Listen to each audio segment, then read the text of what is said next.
2 victorias en sus últimos 12 partidos para el Atlas en el Apertura 2024 y justamente fueron frente a Chivas. Pero la realidad es que creo que entonces no queda la declaración de llegamos con muchas bajas porque es un intento de justificación. ¿No lo es, Hernán? Sí. Nunca me pasó de no perder tantos partidos. Me echaban antes. O sí, o sea que tuvo de alguna manera crédito, Basurto. Pues a ver, para mí pero está bien. para mí no es justificable. O sea, llegues con quien llegues, tienes que hacer el partido y tienes que poner una cara decente. Dime de ayer, por favor, porque ayer yo creo que Atlas en verdad no le informaron lo que se estaba jugando. No vimos Fue que de raro, alguna se vio un manera- equipo Sí, confundido, sí, sí. ¿no? Al principio. Y tendrías el medio tiempo para poder ajustar, modificar, y yo no vi reacción. Por momentos se vio bien, pero cuando trata de meter ese doble 9 creo que también se vuelve a descomponer. Pero más individual, más de vergüenza deportiva, más del jugador Claro. que Que del de idea. equipo, ¿no? El equipo, bueno, recién hablábamos fuera de cámaras, ¿no? Cuando un equipo está lastimado y quiere recomponer, la única forma es como equipo. Y no se lo vio a Atlas de esa manera.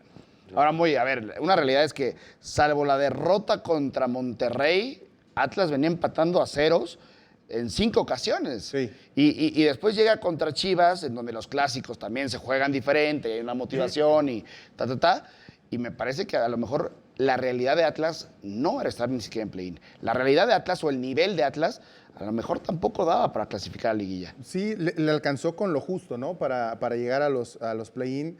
Lo dices bien, un equipo que no tiene la capacidad de ganar partidos, que apuesta más al tema defensivo, sabe que su fortaleza se encuentra ahí, pues es complicado que logre avanzar, es complicado que logre llegar.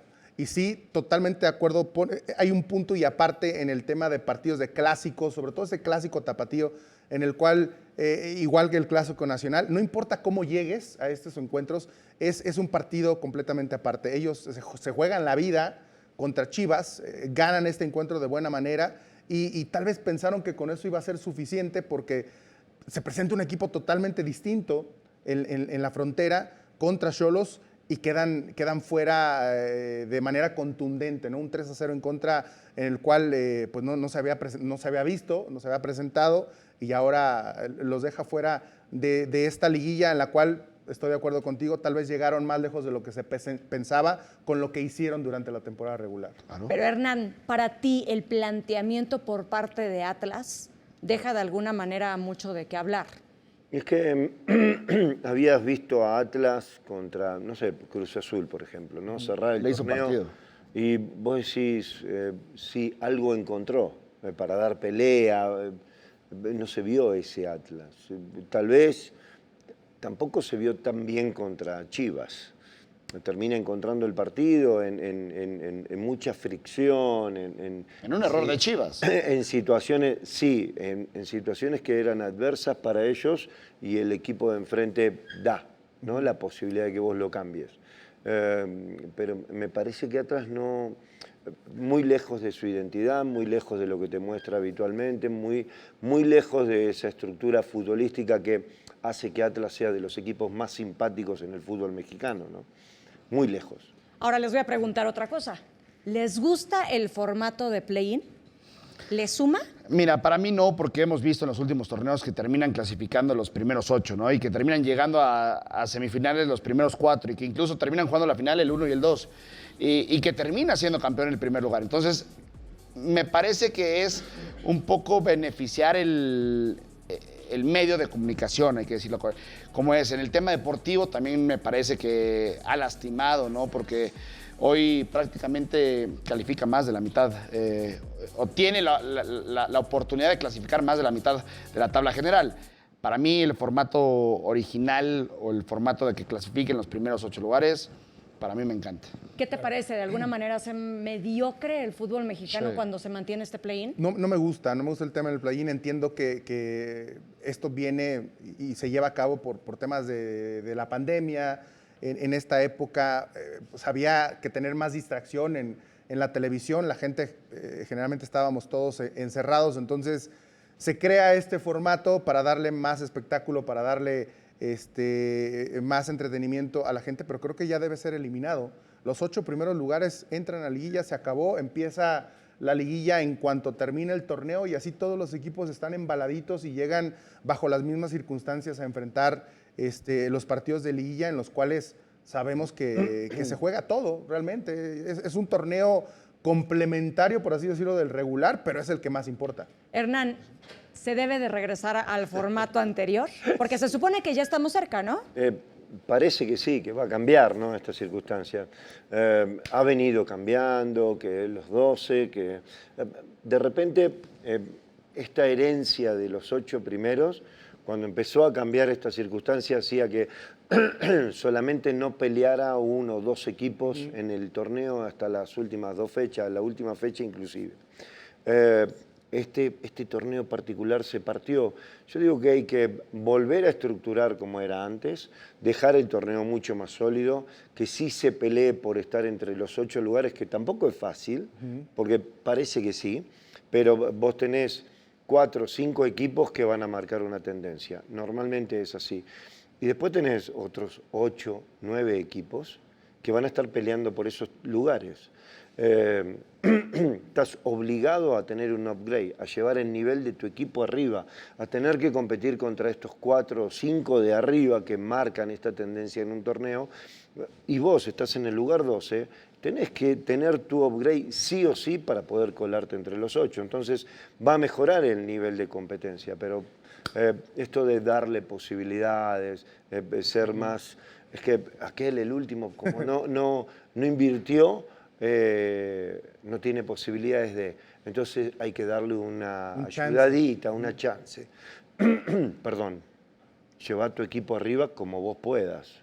Dale ese upgrade a los jugadores, con fuerzas básicas, con lo que tenés, con el material que te corresponde y te toca, dale ese upgrade. Pero no, parece que queremos ser inclusivos con los que no están bien. Sí, benevolentes, ¿no? Oigan, rápidamente, Sí, claro. voy a leer comentarios de los que ya están conectados con nosotros. Dice Giovanni Paolo, saludos a todos en la mesa. Ángelo 3 dice, si Atlas calificaba iba a tener la posibilidad de eliminar a un equipo que le sacó 20 puntos, o sea, no tenía descripción, lo puso de otra manera. Después Isra Ramos dice, también ahí está saludando. Por ejemplo, Víctor Hernández dice, muy fuerte abrazo y saludos al mejor portero del América. Saludos. El 27 de mayo del 2013, no se me olvida. Se equivocó nada más por un día, es el 26, pero bueno, igual se celebra. Oye, también nos escribe Juan Carlos el Chato Barrarán que dice, solo falté yo para ser los 3 mejores porteros. No. Caray. Portero, él nada más que nos diga Seguí durmiendo, Del edificio, Chato. ese del sí. edificio, con qué calles y todo, ¿no? Para saberlo. Ángelos, saludos, Isra Ramos. Y luego también dice Iser Molina, qué gusto ver al buen Moy Muñoz en la mesa de Chilaquilers. Tuve el gusto de conocerlo cuando jugó con Jaguares aquí en el Víctor Manuel Reina. Saludos y arriba a las poderosas Águilas del América. También Miguel Ángel Santiago, Rich Torres, gracias a todos por estarnos viendo. ¿Qué debería de suceder dentro de este formato para poder subir el nivel? El tema de también ascenso, descenso, y con esto ya sería la fórmula para poder mejorar lo que ha sucedido con el fútbol mexicano en los últimos años, ¿no? Sin duda, si regresas al formato al cual estábamos acostumbrados hace ya algunos años con el tema del ascenso, del descenso, con la liguilla de los primeros 8, creo que esa es la combinación perfecta para poder tener un torneo interesante, un torneo en el cual competitivo y en el cual todas las fechas cuenten, ¿no? Porque generalmente cuando existía el ascenso y el descenso, había torneos, la gran mayoría, que la última fecha se estaba disputando o la posibilidad de ingresar a la liguilla o también la posibilidad de descender. Que a veces eran más... Hacían muy interesantes. A veces eran más cardíacos esos partidos, ¿no? Los de Mucho no más descender que los de calificar. Bueno, a mí me tocó jugar todavía cuando había descenso con Jaguares, precisamente ahorita mandándole saludos a la gente en Chiapas, me toca jugar el último partido contra Atlas en Guadalajara,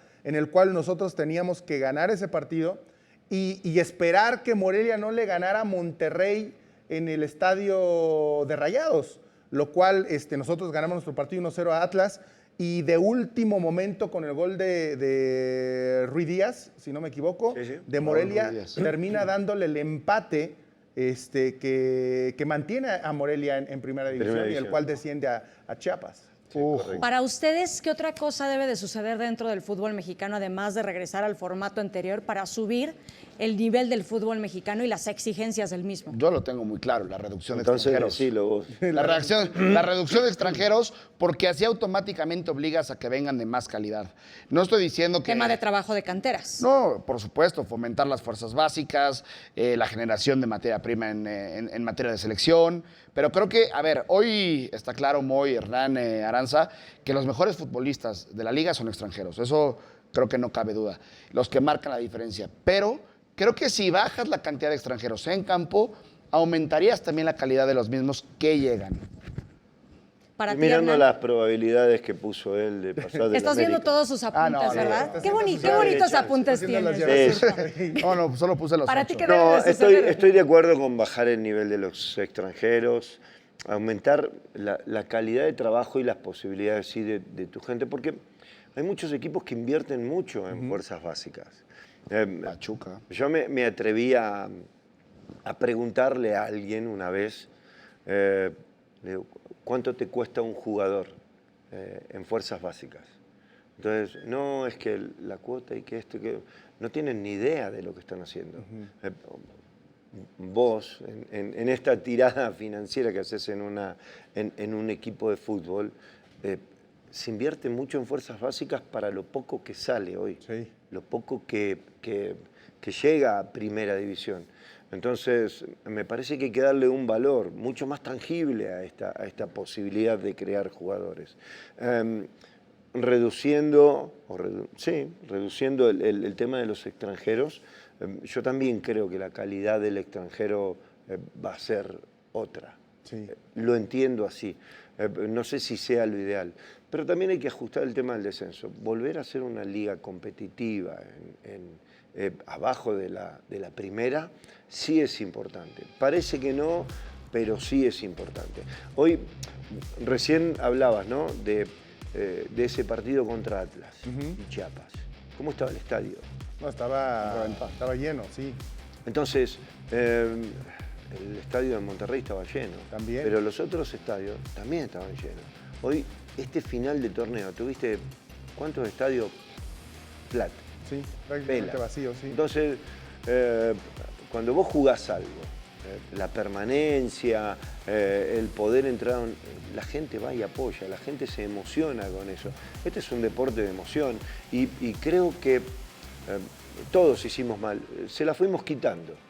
Que el jugador no se saque la playera, que el jugador no haga gestos hacia afuera, que el jugador entre despacito a competir con un rival. No haga falta, Moy, porque no se puede. Entonces, como que fuimos haciendo esta competencia muy light en muchos aspectos. Y eso, para mí, ha deteriorado el nivel competitivo de esta liga. Me gusta que toquen el tema de fuerzas básicas porque creo que una de las cosas en las que han coincidido muchas personas es que necesita de alguna manera retomarse el trabajo, pero en distintas canteras. Y tenemos un ejemplo muy claro, hablando de Xolos, que es Gil Mora. Este jugador que a sus 16 años, si no me equivoco, 15 años, está siendo una de las promesas dentro no solamente de Xolos, sino del fútbol mexicano. Sí, lo que pasa es que sí, hay una regla que se tiene que cumplir con los minutos de menores. Esto de alguna u otra manera obliga a que los equipos tengan dentro de sus prospectos a jugadores que debuten en primera división y que tengan minutos en primera división para ayudarles con el conteo de los minutos requeridos, ¿no?, durante el campeonato. Pero eso de alguna manera obliga a los equipos, pero no necesariamente significa que los jugadores que estén cumpliendo con los minutos sean los indicados. Sí. O sea, es más por obligación que no realmente te pongo por desarrollo. Convicción, te pongo porque te por necesidad, necesito. ¿no? Por obligación. Entonces, sí creo que falta del desarrollo de talento de jugadores mexicanos, sin duda. Hay pocos equipos que tienen esa inversión aprovechada, porque sí es una inversión grande. Son pocos equipos los que han aprovechado y han sacado jugadores poco a poco y de repente hay garbanzos de libra, como lo es Mora, como de repente lo ha sido Ramón Juárez en América, un central que está ahí. Hay jugadores que van naciendo y que justifican esos minutos para los diferentes equipos, pero la gran mayoría realmente están ahí por la necesidad, no tanto porque tengan el talento de estar en primera. Ahora, y también hay un tema, ¿no? Parece ser que ningún equipo de los que están arriba o de los que invierten tienen la paciencia Por el nivel de competencia. o el interés de decir, le voy a dar prioridad a las fuerzas básicas, aunque sé que me va a tomar 3, 4 torneos que se consoliden, porque todo el tiempo tienen la presión de estar luchando por algo. En el caso del América, por ejemplo, el América pues no destaca por ser un equipo que debuta y que consolida, aunque ha tenido grandes futbolistas, pero porque tiene la exigencia de cada torneo. Tigres lo mismo, Monterrey lo mismo. Chivas, por ejemplo, sí tendría que tener esa convicción de decir, pues bueno, si no puedo competir a base de ¿Con inversión... cuántos menores jugaron estos partidos? ¿Estos de play-in? Sí. ¿Con cuántos menores jugaron en la cancha? Salieron a jugar. Ahí te va. Pues no me acuerdo. América con Ramón es el único. El único. Sí. Estaba utilizando a Dagoberto, ¿no? Espinosa. Dagoberto lo estuvo utilizando, pero en ese partido no se No presentó. En esos partidos no se presentaron. Sí, que Dagoberto era el jugador que Entonces, le aportaba eso más. te habla a las claras, me parece, de la necesidad contra la oportunidad ganada, ¿no? No hice esa valoración. No, sí, pero por ejemplo, Te lo dejo que vos- Mauro que buscan las Gerg estadísticas. había de alguna manera dicho que a él no le gustaba esa regla, porque no todos los jugadores que se llegan a tener en fuerzas básicas muchas veces tienen tanto la calidad como el proceso para tener la oportunidad dentro de este fútbol que está exigiendo cierta competencia. Pero, por ejemplo, hablemos hoy de un Santos, que sí tenía muchos jugadores juveniles, pero que también necesitan un equilibrio de jugadores que estén acobijando y que justamente ayuden en el proceso y en la competencia que está teniendo el club. Entonces necesitas ver un equilibrio entre extranjeros, entre los jugadores que estás teniendo en tu cantera y los jugadores que estás trayendo para tener un nivel de competencia óptimo. Sin duda alguna, ese equilibrio se tiene que presentar en todos y cada uno de los equipos, pero sí necesitas ir haciendo ajustes. No vas la a misma encontrar, liga perdón, muy para no vas a poder- sí, encontrar. Está complicado encontrarlo. Sí necesita ver ese ajuste en la liga para ir creciendo en el talento. Muchas veces, si tú reduces el tema de los extranjeros, si lo reduces a 4, 5 máximo extranjeros, sí, tal vez en un principio vas a tener la obligación y la necesidad de meter a jugadores jóvenes que tal vez no estén preparados para Primera División. Pero, ¿qué te hace estar listo para Primera División? Jugar, la experiencia. Si tú juegas Fundamental. constantemente, tal vez el primer torneo no la vas a romper, va a haber alguno que otro que sí, pero va a haber uno que otro que le va a costar 1 o 2 torneos. Pero para el tercer torneo, después de haber jugado, vas a tener ya el crecimiento futbolístico que te da la misma competencia. Entonces vas a tener a muchos más jugadores que tal vez en un principio les va a costar, pero después se van a empezar a consolidar. Esto también permea en tema de selección nacional, porque vas a tener jugadores jóvenes que ya tienen la experiencia de haber jugado 2, 3 años y que puedes contar con ellos para selección nacional. Digo, esto funcionaba anteriormente, no significa que la selección de hace 10, 15 años haya ganado más torneos, haya a nivel internacional conquistado la Copa del Mundo, por así decirlo. Siempre llegamos a la misma instancia en Copas del Mundo. Pero pues antes éramos el gigante de la CONCACAF y la Copa Oro era nuestra. Y Sí, las difícilmente la expectativas perdimos. eran distintas. Eran totalmente distintas. Llegabas a una Copa del Mundo con mayores expectativas, Copas Américas en las cuales incluso llegaste a finales. Realmente era una selección mucho más consolidada por los mismos jugadores que tenían más posibilidades de jugar en sus equipos. Sí, ya hoy la Copa Oro no eres el favorito, ¿no? O sea, ya está en Canadá, ya está en Estados Unidos, ya te da pelea Panamá, ya te meten problemas Jamaica, y eso, por supuesto, viene de todo lo que pasa en la Liga MX. Ahora, también creo que tú hablas mucho del tema emocional y del tema mental siempre del futbolista, Hernán, y me parece vital tocar el tema porque la psicología en el deporte, se ha vuelto muy importante. Y creo que hoy el joven, no sé si ha perdido el hambre de querer evolucionar, resaltar, de continuar, porque de repente he tenido, por ejemplo, conocidos que juegan 1 minuto en Primera División, muy Hernán Aranza, y ya sienten que son Vinicius Junior. O sea, ya se pierden y entonces ya lograron el objetivo, pero no trasciende. Yo digo que hay una particularidad en esos casos.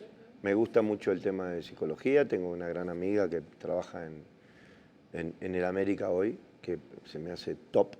Pero también gente a nivel internacional que consulto, ¿no? Y uno trata de aprender. Hoy tenemos un problema, el tema de la competencia. El jugador llega mucho más fácil y sin frustrarse tanto, porque hoy no dejamos que los chicos se frustren. Hoy no dejamos que el chico se supere, hoy no dejamos que el chico se golpee, hoy queremos solucionarle muchas más cosas, meterlo en la cancha, hablar de lo táctico, pero un jugador en primera división valora cuando le cuesta. Cuando se golpeó 150 veces, no fue fácil llegar a primera para mí. No, y cuando llegabas, ¿cómo te recibían? ¿Cómo te trataban? Te cambiabas, yo me cambiaba en otro vestidor, siendo jugador de primera Tenía los división. mejores guantes, los mejores zapatos, el mejor auto. No, Hoy para nada. cualquiera lo tiene. Sí. A ver, y les Hay voy a mucha más preguntar facilidad algo. para muchas más cosas. Perdón. No, Entonces, termina primero. eso, ¿qué pasa en tu cabeza? Ya estás. Ya sos merecedor de un montón de cosas. No. El chico tiene que seguir compitiendo, el chico tiene que seguir frustrándose. Le tenemos miedo a esa palabra. Y me parece que desde ese punto, nosotros, los que estamos en la parte técnica, docente y demás, no somos muy claros a la hora de ejecutar, de trabajar, de permear esto en los chicos. Hay un comentario que alguna vez escuché por parte del vestidor de Chivas y les preguntaban a algunos de los líderes de otros tiempos que por qué hoy faltaba ese tema de liderazgo, justamente qué pasaba con fuerzas básicas cuando estaban en el proceso de debutar, y decían que hoy ya no se les podía hablar de la misma manera y que era más como con pincitas. Entonces eso de alguna manera dices, híjole, pues yo tampoco quiero ser el líder que al rato lo estén regañando porque le hablaron, porque ya se sintió el jugador. ¿Está pasando eso en el tema de vestidor? ¿El tema de liderazgo tiene que ver con que ya es más sensible la generación que viene atrás? Sin duda, y no debería ser así. A ver, entendemos que no solamente en el fútbol, en la sociedad en general, las nuevas generaciones sí son más sensibles. Hay que tratarlas de una manera distinta. Porque si no te están exhibiendo en redes sociales, porque si no ya te están, incluso los mismos hijos con los padres, y ahí es cuestión de simple y sencillamente llevar con firmeza la vida y lo que haces en casa con cada uno de tus hijos. Y en el tema del fútbol también, o sea, debe haber restricciones, debe haber mano dura para los jugadores jóvenes. Y de repente te encuentras con casos, ayer precisamente me estaban platicando de un caso de un jugador en América, voy a evitar decir nombres, pero un jugador en América que había tenido un debut importante, había tenido buenos minutos, y de repente para el siguiente torneo estaba exigiendo ya un pago de un sueldo de un jugador de 10 años en primera división. Claro. Y con indisciplinas, que simple y sencillamente no le importaba seguir las reglas porque él creía que ya la había roto, ¿no? Sí, claro. Por ese torneo que tuvo, por ese buenos partidos que se llegó a jugar. ¿Dónde está ese jugador? No tengo la menor idea, porque desapareció completamente del mapa. Para dar contexto, los jugadores van subiendo su salario respecto a la cantidad de minutos los salarios que van jugando, se pagan ¿no? ahorita son ya de verdad ridículos para los chavos que apenas están llegando a primera división. Los patrocinadores, ya hay jugadores, como lo decías tú, ¿no? Jugadores que están en fuerzas básicas, están en la sub-23, que ya tienen contratos de patrocinio con marcas de zapatos. No digo que esté mal, pero los estamos mal acostumbrando desde chamacos, y cuando llegan a primera división, bueno, ya se crean alguno que otro, ya se creen divas, y lamentablemente esto les genera problemas que desaparecen, de repente desaparecen. Yo creo saber de quién hablas, mi querido Moy. Yo tampoco voy a decir el nombre, pero... No jugó a la adivinanza, así que no tenés que aportar... No, sí, yo sé. Es un lateral, si no me equivoco. No digas nada, ya está. ¿No? Es otro. Bueno, mira, yo tengo otro que también conocí, que Hay muchos. que pasó ese tema. Hay varios. Ahora, hay otro tema también, me parece importantísimo. El primer líder, tú mencionabas que de repente en algunas instituciones o equipos hace falta liderazgo. El primer líder, para mí, debe ser el dueño o el presidente. El primer líder en la cancha tendría que ser el entrenador. Y después tendría que haber un par de líderes o muchos líderes dentro del terreno de juego. Pero, por ejemplo, en el caso de Chivas creo que ha faltado eso.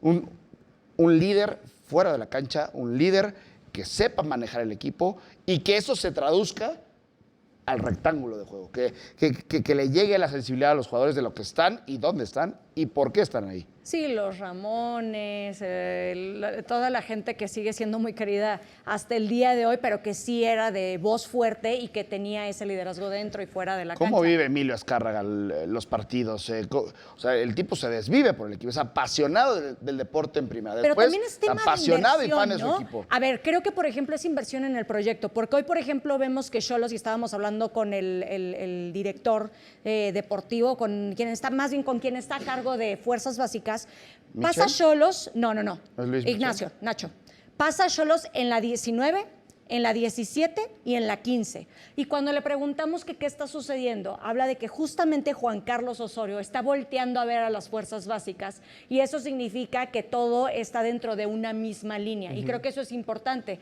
porque antes no escuchábamos que eso sucediera dentro de Xolos. Entonces, si esta institución lo está logrando, quiere decir que cualquiera lo puede lograr mientras estén dentro de la misma línea todas las fuerzas básicas.